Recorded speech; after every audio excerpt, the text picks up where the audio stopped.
to the trading bell. How is producer responsibility being inculcated in organizations, especially in the manufacturing sector? I'm going to be having this conversation with the new CEO, Joyce Gachugi, of the Producer Packaging Responsibility here in Kenya to understand what are they doing to ensure this is being embraced, right after her profile. Joyce is a shared value executive with 17 years of work experience gained from working for institutions in the public, private and not-for-profit sectors across Africa and the USA. Currently, she is the Chief Executive Officer of the Packaging Producer Responsibility Organization, charged with the responsibility of managing member organizations post-consumer packaging through responsible production and consumption. She has and has stewardship over 100 companies such as Coca-Cola, Unilever, Tetra Pak, Petco, among others. Joyce is an alumnus of Cambridge Judge Business School, Circular Economy, University of Copenhagen, Extended Producer Responsibility, Strathmore Business School, and Kenyatta University Environmental Science. She is also a registered environmental lead expert with the National Environmental Management Authority. Joyce, welcome to the show. Thank you, Maina. It's good to have you here. And the first question, definitely for people to understand, there's a whole transition that you did just a few weeks back. But help us understand who Petco to PAKPRO is and your key mandate. So Petco is really the trading name, former trading name of the Kenya PET Recycling Company. We were a voluntary producer responsibility organization, and that really means that we are a business member organization that was representing the interest of companies that were packaging their products in PET plastic bottles. So PET is, when you look at bottom of a drinking water bottle or your soda bottle or juice, you can see a triangle with the number 1. That actually signifies PET. Oh. Yes, there are about 7 of them. Actually very many. Yes, to you should. A lot of people don't. You'd be surprised.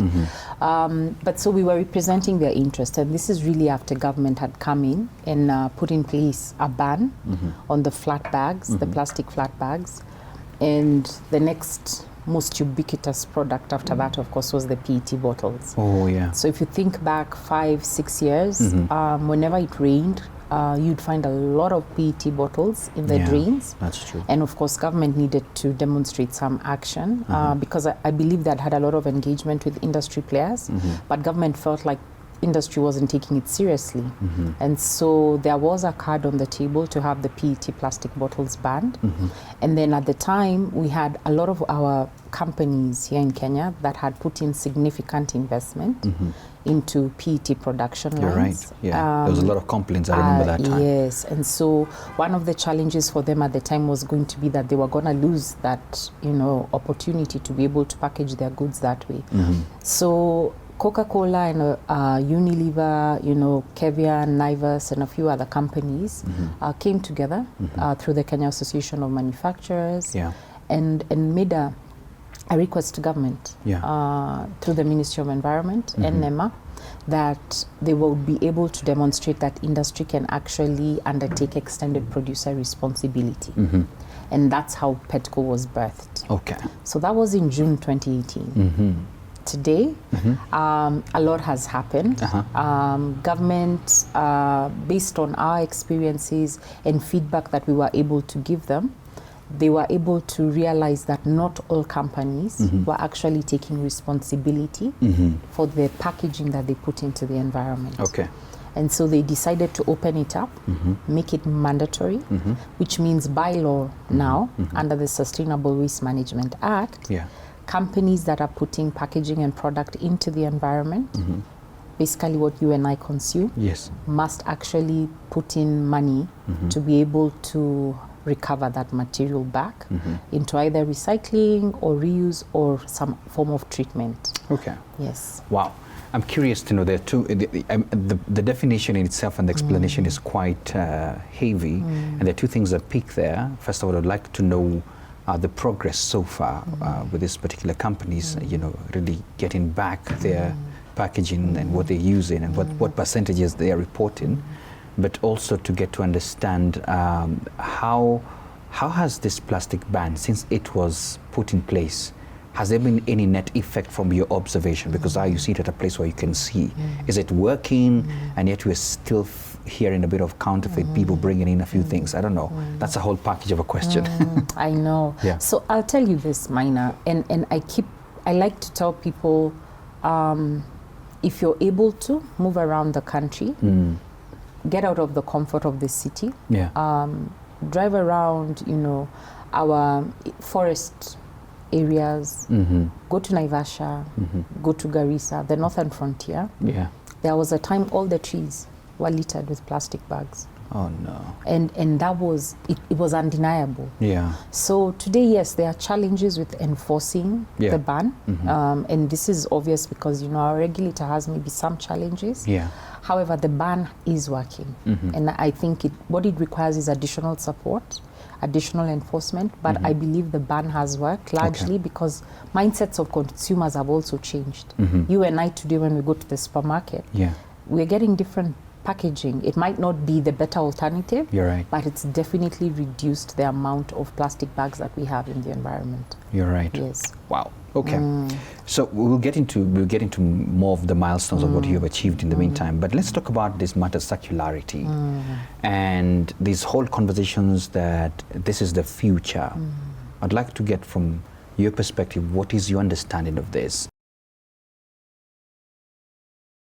So circularity, in the most fundamental, definition, and really when we look at it from an economic standpoint, is really how we are reusing, reducing, recycling, and keeping products and resources within the life cycle so that they are not wasted. Yeah. So it's how can we harness the most out of our products and resources without allowing it to go to waste. And so there's so many forms of circularity today in the marketplace, and especially from a manufacturing standpoint. And I know circularity has been hijacked by the packaging sector, but actually circularity talks about your food systems. How are we thinking about producing food? And when we think about producing food, it's right from the design stage. It's not just when the product has hit the shelves and engaging with the consumer. And so when we talk about circularity in packaging, is how are companies thinking about the packaging for their products. Okay. Today we have a big problem because a lot of companies, you'd be surprised, some of our favorite brands actually are using enormous amounts of packaging. Yeah. Yet the only packaging that's really required fundamentally is that protects the good. There are some brands now, the packaging is actually part of the brand. Okay. Like how you unravel the package, the product. Yeah, it's the part of it. packaging is part of it. And so we need to shift the conversation because the aspect of designing for recycling, designing for reuse, designing for leasing, those are conversations that need to be had. And for us, from where I sit, circularity as an economic principle is very important for business, especially when we look at the fact that resources are limited. So we don't have as much as we have always assumed we do. So we need to be able to circulate these resources. Okay. You bring in a term that I wanted you to expand for our viewers and everybody who is listening today to understand the economic value of embracing this whole ecosystem of circularity. From a perspective of what has been spoken out there is that, the conversations about waste is wealth, all that. What is the economic value from where you sit if you were to embrace this and ensure that we are not wasting, if I may use that? So I say this and I like to be introspective, especially when you're talking economics. So if we look at a lot of countries in Africa today, we are net importers. Net importers of a lot of produced goods, which means a lot of our trade balance is actually not in our favor, which means it's imperative for us to be able to keep materials circulating in our system, leveraging those efficiencies much longer. So today, if we look at even a product like, our computers, our laptops, our phones, the average lifespan is about 1-2 years. And that's because we have both a standards issue, but more importantly, because we're an import destination, there's a belief that we don't need to get high value products that we can use for longer periods, okay? And it's almost like we've accepted that. Yeah. We talk about our production systems, the packaging we're using. A lot of the things we're using are smaller volume packaging. Absolutely, I'm seeing a lot of that, yeah. So you've had the term of kadogo economy. Yeah. Kadogo economy allows us to buy smaller volumes of product. Absolutely. It also allows us to generate more waste. A lot of waste. So the idea is, how can we shift to larger, packaging containers that we can refill? I can refill the smaller volume, but we need the larger packaging so that then we're churning out less waste. You're right. And I think the conversation that needs to be had, especially from where I sit from an African standpoint, is how are we able to harness a lot of the materials we're producing in the system for longer. Today, for instance, in Africa, our plastic bottles, our PET bottles, we are crushing them, exporting them to Asia. They're making polyester, making our hair weaves, our hairs. And we're bringing this back into the country through import. Yet this can be manufactured locally. We can do this. We can do this locally. It's happening in some African countries. And so I think we have kind of handed over this value to other economies that are then really taking the benefit, because then they trade back, the finished goods back to us. Yes. Wow. I can imagine how much of employment this would create for people and the likes. Thousands of jobs. You're right. Yes. I hope the government is listening I anyway. hope so too. Well, they're onto it. Now they're onto it. Yeah. Because I think, even with the regulations and the laws that they're passing, if you look at our blueprint for green growth as a country under the Ministry of Finance, Treasury, you can see that government is beginning to realize that there's some value that we have been losing out. You're right. Yes. I'm just thinking about the challenges that could be coming across trying to implement this, and I'm also having that introspection and asking myself, am I that responsible? Have I been, reusing what I should reuse, or just putting it in a certain place that can be accessed for recycling? So brings in the conversation of what has been your key challenges when you're trying to implement this. You've been in the circle for quite some time. Yeah. So I'll tell you something, Maina. Human beings are the problem. Yeah. We are the problem. I am the problem. You are. Yes. And so the reality is, there's no country in the world that has been able to manage their waste effectively without laws. Yeah. It's foolhardy for us to pretend that I can train a child just from when they're young, keep telling them dispose properly, and it becomes habit without having some sort of law at some place that kind of instilled that behavior from the get-go. Yeah. And so I am a strong proponent of having some very heavy penalties for littering. Yeah. Very heavy penalties for poor waste disposal. Yeah. What that does is that it begins to set a precedent in the mind of adults who are the problem, who then begin to shift this behavior in the younger minds. Yeah. And in our generation, I believe, we'll be able to see that transition such that it becomes almost second nature to younger people and those who are coming after us to be able to manage their waste responsibly. All right. Yes. All right, Joyce, when we come back after this short break, we'll be talking about some of your key milestones and what you've achieved. We're speaking to Joyce Gachugi, the CEO, PAKPRO, the new PAKPRO, if I may call it that, and letting us know a lot about this. But first, let's take a short break.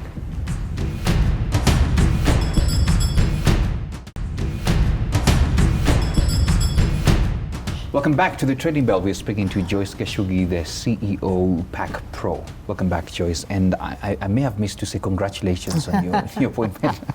Thank you. Thank you very much. All right. Let's go back to this conversation. And, you have been working into this behind the scenes, a lot of it. Now you're at the helm. What has been your key milestones when you look back and say, yes, we are doing something? So there have been several milestones for us. First, I would like to say that just the fact that people are now more conscious that, product and packaging can be recycled. I can do better for the environment. Phone calls to the office asking us, when are you coming to our county? Yeah. When are you going to set up, a recycling station near us? Or even for residential associations asking us, how can you help us to establish our own collection systems? Yeah. I think for us that's been significant. The other thing that's been really heartwarming for us, the thing that gives us a sense of purpose is when we meet collectors. And these are your bottom of the pyramid collectors. You're right. Those are walking around with the gunias. See them, yeah. Meeting them and them saying, you've been able to provide resources such that we're getting better pricing in the market for the products that we are recovering. Yeah. Because that feeds it directly into their livelihoods. And for us, one of our key objectives is to be able to create decent jobs. Okay. A lot of our waste collectors, waste pickers are working in very deplorable conditions. Yeah. And so when we talk about zero waste, reducing the amount of waste going into dump sites, it's so that then we're able to create better facilities, better places where these collectors can be able to recover these materials. But from an industry perspective, some of our key milestones have been, being able to agitate for design, rethinking amongst some of our members. You've seen Coca-Cola, for instance, have been able to change their green Sprite bottle to clear. Yeah. And this is really so that then a lot of our collectors in the recycling industry can be able to maximize on the benefit of having a clear bottle. Green bottles are not as highly priced and highly competitive in terms of being able to harness value from them with respect to recycling compared to the clear bottles. And so that switch for us by Coca-Cola was very significant. Another thing, if you look at a lot of our bottlers today, companies that are putting water into the market, and our members, I repeat, largely don't have sleeves today. The small paper wrapping at the top of your water bottle. Yes. A lot of our members don't have. And in fact, if I joke, if you want to know who our members are, check those who don't have that. You'll know these are our members. Yeah. But also if you look at the milk, one of our members, Biofoods, their milk packaging was a very opaque white. You're right. And a lot of collectors and recyclers said to us, this is very hard to be able to recycle. Yeah. Is there anything that they can do? And it requires, when we talk about rethinking design, it takes up a lot of R&D, research and development. A lot of resources are backing these transitions. So when companies go ahead and make a transition like Biofoods did, where then they made the packaging lighter in terms of the opaqueness, then you find that recyclability then increases. Okay. And so for us, those have been significant milestones. Unilever today are one of the few companies that are making packaging 100% recycled. Wow. Yes. For instance, their Sunlight, Domestos is 100% recycled plastic made, collected here in Kenya from our dump sites and fully aggregated into new packaging. Yeah. So for me, I think the pride has been that there's a shift from the industry perspective. Yeah. There's a shift from consumers. And then, of course, government has created an enabling environment with respect to policy that we can be able to kind of demonstrate that producers, manufacturers are able to do something for the environment. Okay. Yeah. And maybe we'll close with the policy angle of it, but I'm curious to ask, there could be people who are thinking of, starting a business in this whole environment of circularity, and you've spoken about the potential it has. So SMEs out there who are thinking, okay, maybe this could be an area to venture in. What would be your message to them, and how easy is it going to be for them if they decide, okay, I'm going to put up this? Yes. And I'm asking that thinking as a business person as well, and wondering, is the cost of even putting up a plant that would help you recycle friendly, and we have support in terms of that? And I don't know how you come in. Over to you. So is this a viable business? Absolutely. Absolutely. Not just for SMEs. I'll tell you, we have some very big companies, some listed on global stock exchanges that are looking to come in to set up massive recycling plants here in Kenya. But I tell people, you have to look at the entire value chain. So you might not have the resources to start at the recycling perspective. We have a big opportunity in collection. How are we recovering recyclable goods, recyclable materials? There's a huge opportunity there. And what my team and I have been able to do is to be able to help individuals as well as groups to be able to establish collection systems. The beauty with working with us is we link you directly to the market. So you will never have product that you're sitting on that is not going into market. We'll guide you on how to go about it, how to establish your cash flows, you know, and set up your business so that it's viable, and then link you to the market so that then we make that connection for you.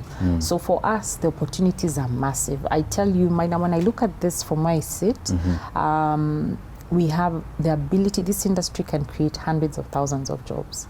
Yes. Wow. Yes, hundreds of thousands of jobs. Serious potential there. Yes, serious Let's talk about now policy, because you sit in a place where you're really pushing for this to be implemented as much. And there seems to be, I don't want to call it a resistance, or people who are thinking you against business and the likes. I'm sure you've faced enough of that. So what is the major cause for this, and how can we improve to have better policies and them embraced by corporates? So the one thing, and this speaks to the conversation I said earlier, that I'm a strong proponent for laws. Yes.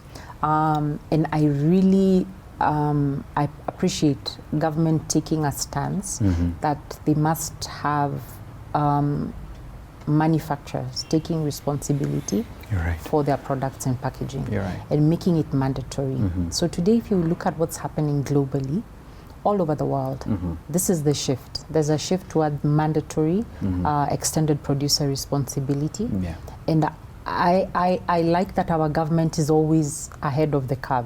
So if you look at the continent, South Africa has some legislation, Mauritius has some legislation, but Kenya is coming in very strong, you know, in the upper percentile in terms of demonstrating that government is committed to ensuring that the burden of responsibility by manufacturers is actually taken.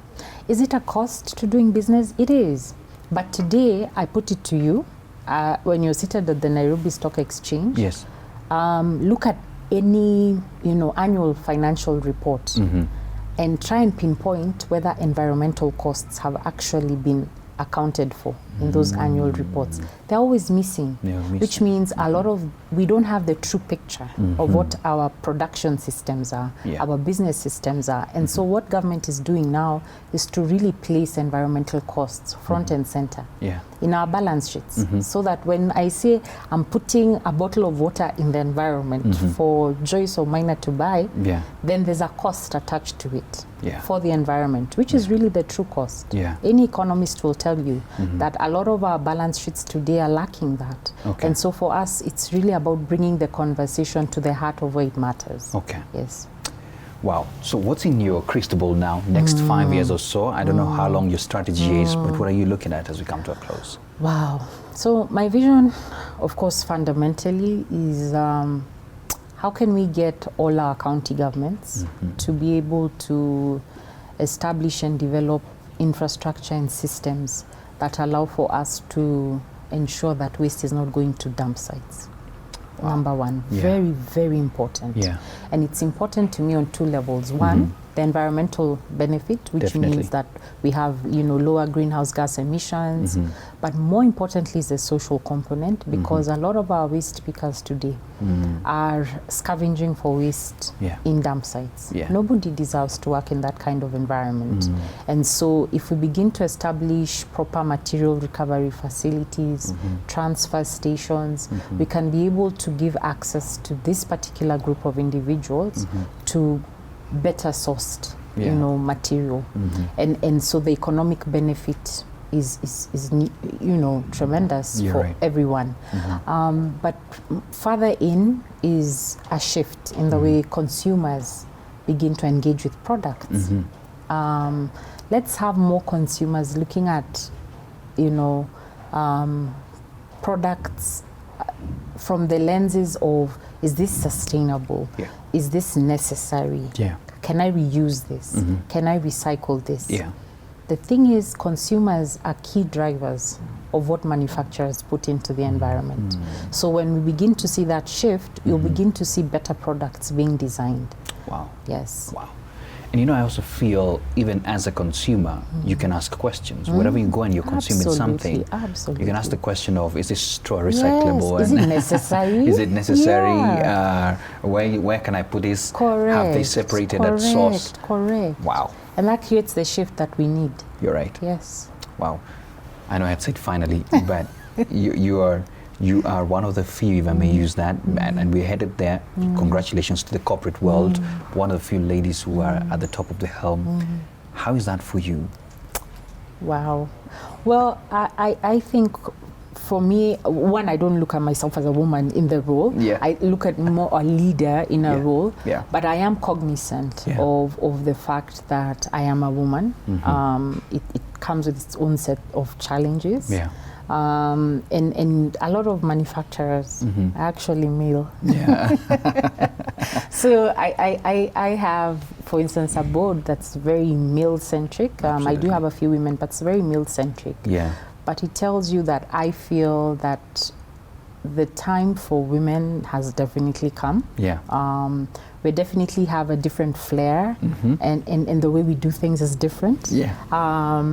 That I work in the field I work in is nearly, like God designed, in the sense that we are designed to nurture, build, create. Yeah. And so I feel that it's timely, and I'm looking forward to developing other female leaders. Yeah. I love that. Yes. And definitely women are more nurturing, so the environment is in good hands. Oh, anyway. yes. Oh, yes, absolutely. Thank you so much for your time, Joyce. Thank you, Maina. So it was a pleasure. Absolutely, absolutely. There you have it, Joyce Gachugi, the CEO, PAKPRO. Producer responsibility now is the new game for every corporate. If you're not doing that, you better question that. Thank you so much for your time. I leave you now with the markets.